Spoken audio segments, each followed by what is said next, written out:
that for a fact, you guys are going to leave different the way you came onto this field.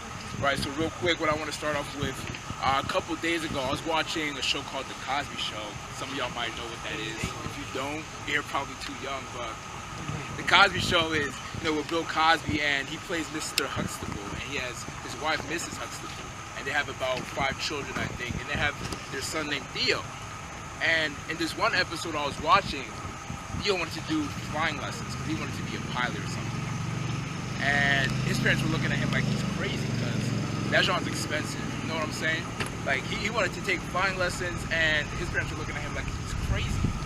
So like, Theo, let's take you on a trip back to when you were young. When you were 7, he gave you the tennis lessons, you like Venus Williams, and then he gave you the karate lessons, like the Karate Kid, and you didn't finish either of them. And Theo's like, Mom, for real this time, I'm gonna do it. I'll finish it. Right, so at the end of the episode, Theo doesn't finish his flying lessons. And his parents are extremely furious because they spent a lot of money on Theo for those flying lessons. So just watching that episode, it brought me back to a time when I was younger, and I remember when my parents used to take me to like Little League, and they take me to get swimming lessons, the karate stuff, all those things that Theo's parents were talking about. And I didn't realize that at the time, but now I realize like it was expensive, right? Like $300 a week for Little League, like that's kind of ridiculous. So in my mind, I was thinking, who in their right mind would spend so much money on one person? And what I realized was that your parents, my parents, they made an investment in me because they believed that I had some kind of potential. They believed I would be some kind of great figure. So then I was thinking, like, over the past couple of days and over the past couple of months, honestly, I've been thinking, like, man, how do you repay somebody who has spent that time, that effort, that energy on you? Right, so there's a quote that I tell everybody. I tell them, when somebody has made an investment in you, the best way to repay them is by investing in yourself. Guys, I need you to understand, there are people on this team, the coaches, the people in the program, people in your school, your family members have made an investment in you. And your job is to invest in yourself. When I was younger, as a child, I moved up here when I was 8. And I went to East Stroudsburg North, guys. And I know y'all don't like that school. I know, I'll take the booze later. I know y'all don't like the school, but I went to East Stroudsburg North, and just growing up there, I've had a lot of troubles with bullying and, fights and stuff like that. I didn't necessarily have the best school status, right? So every time everybody's favorite holiday came around, or everybody's favorite time of the year, it wasn't Thanksgiving or Christmas, it wasn't spring break or winter break, it was parent-teacher conferences. Everybody's favorite, right? Everybody's favorite time of the year. And I never wanted to go because I knew I was a bad kid. So every time I'd go to these parent-teacher conferences, I'd be scared because I didn't want to get home and then get the belt, because that genre hurts. I didn't want the belt, so I was scared. Like, I was like, Dad, can we stay home? He's like, no, we gotta go. I gotta hear what your teachers have to say. So I'm like, no, man, I don't want to go. Right? So I ended up going, and the very first time I went was my 2nd grade year. And as we are walking into the classroom, these teachers, they're smiling. That's how they set you up, right? they lure the parents in, they're smiling like, come on, take a seat. And then that's when they hit you, right? So we walk in, and teachers are smiling. We take a seat. I'm looking left, I'm looking right, and I'm shaking in my pants and my sneakers. I'm like, man, this is going to end bad. And one of my teachers looks at me, and I'll never forget what he said. He said, Caleb, we need more students like you. I was like, what? Like me? You know how many fights I get into? Or they must really be blind, because I don't think they see the stuff that goes on. They're like, Caleb, we need more students and kids like you in our classrooms. And then they turn to my dad. They're like, Mr. Duah, we need people like Caleb in this world. I was like, man, that's amazing how somebody really saw something in me that I didn't even see in myself. Can y'all believe that? Like there are people in your life that see your potential and your greatness even before you even get a glance at it. My parents aren't from this country. They're immigrants from West Africa, right? So they came into this country not having anything, just to give me everything. Right? So like I'm extremely grateful for that opportunity, because they gave up their dream that they had come into this country just so I could live a dream in this country. Right? So when I talk about people making an investment in you, the best way to pay them back is by making an investment in yourself. Right? So when I had my teachers telling me that they saw something in me that I didn't even see in myself, something clicked. You know, not just for academics, guys. I've been in situations where I've had coaches come up to me, Caleb, you should play football. Caleb, you should play basketball. Like, look how big I am, guys. Like, I've had coaches come up to me telling me these things because they thought I was a beast as an athlete, and I didn't even see that in myself until a certain point in my life. Right, so then at that moment, I realized, man, Caleb, you have got to start tapping into your greatness. And some of y'all probably don't know what that means, but you will eventually soon in your life. I was like, Caleb, you gotta start tapping into your greatness. So I'm all pumped and everything because the teachers and the coaches, they're gassing me up, they're filling up my head. So I'm like, yeah, I'm a beast. I'm walking around like I'm mighty and tall, like nobody could bring me down. Right? See, I knew what my potential was in here, but I didn't know what my potential was in here. See, the problem is not us knowing what our potential is. The problem is not us knowing how great we are. It's about believing in our potential and believing how great we are. Right? Because I was walking around talking about, Caleb, I gotta start tapping into my greatness in all types of ways. Like people made an investment in me, so like I gotta do something to give back to them because it's such a grateful opportunity. So, you know, in my head I'm just like, man, I gotta go. And I knew that up here, but I didn't know how to grow with it. And then I realized that, man, Caleb, you gotta start believing in your greatness too. Because it's not just enough to know about your greatness. It's not just enough to know about your potential.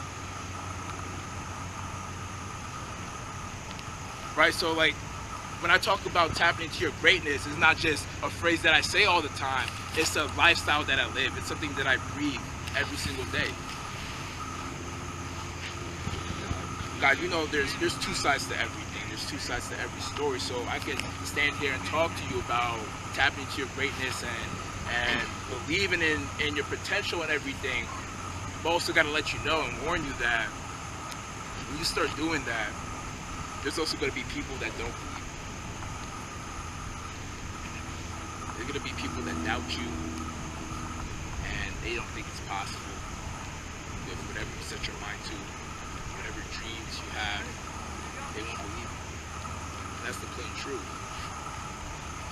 I can stand here and I can talk to you until I'm blue in the face and motivate you, empower you, inspire you, but if I don't tell you about the doubt that you're going to receive or the haters that you're going to have in life, then there's no point.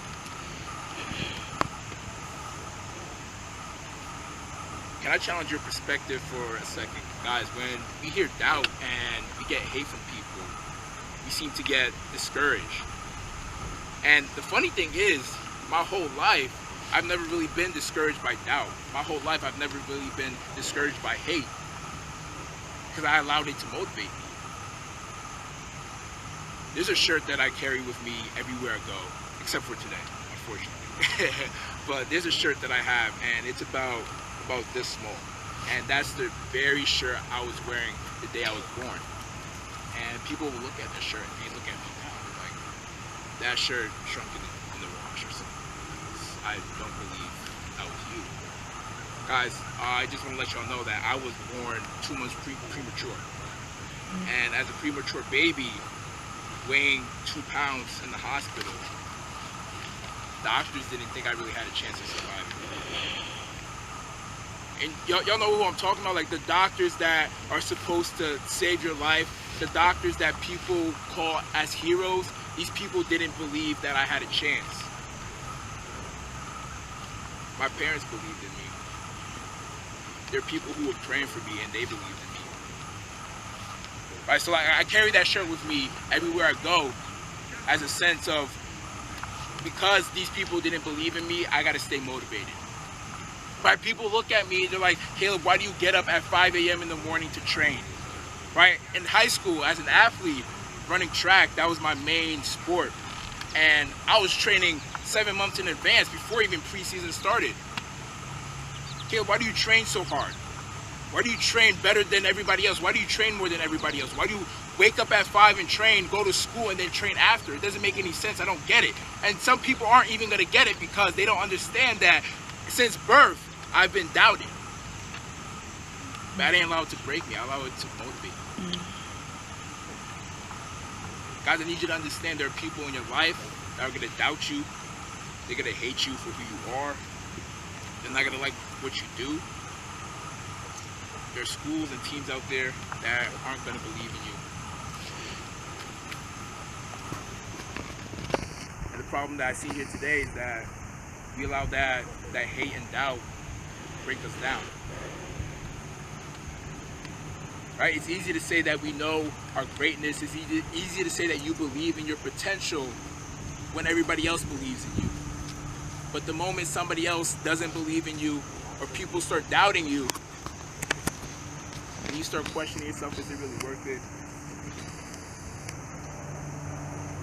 And then you start thinking about, what if this happens? What if that happens? Can I tell you something about what ifs? Like, I don't use the phrase what if.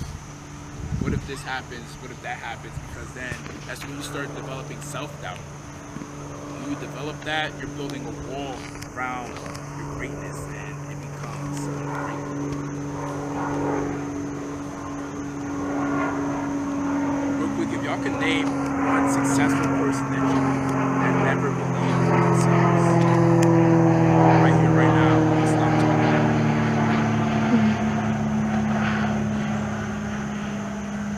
Right, guys, I need you to understand that don't stop believing is not just a song, guys. Like I know y'all know it as a song. It's not just a song. It's a phrase. It's a lifestyle that you got to live every single day of your life. Why? Because there are going to be people that don't believe in you. There are going to be people that don't respect what you do. And sometimes the people that don't believe in you, they're not going to see your true potential or true greatness until you see it yourself. So that's what I mean by tapping into your greatness.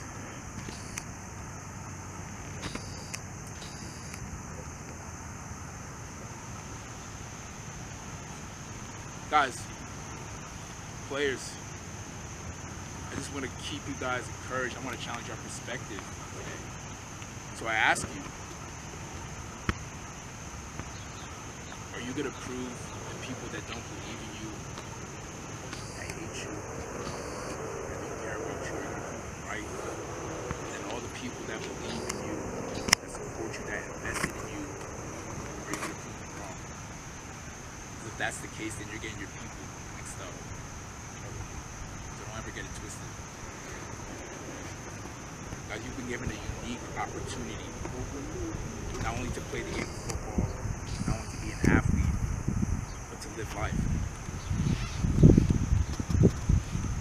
You have been given an opportunity because somebody in your life has invested in you for you to be where you are now, and they know where you're going to get at later on in life. So before I bring my message to an end, guys, yesterday, I believe it was yesterday, my dad was watching the Powerball, and I think it reached 700 million or something like that, around that area. I'm like, man, that's a lot of money. And then my dad, he's calling all his cousins and everything. Like, you buy the winning lottery ticket, like, what's your numbers and stuff like that. And then in my head, I'm just thinking, like, man, people would pay thousands just to get their hands on the winning lottery ticket. They would pay thousands to get their hands on the winning lottery ticket. Because they know how much it's worth. They know, like, the profit. I've really never been in a situation where somebody has put in so much time and so much effort into something and they never got out of it what they put into it. Guys, you're an investment that has been made. So you gotta start investing.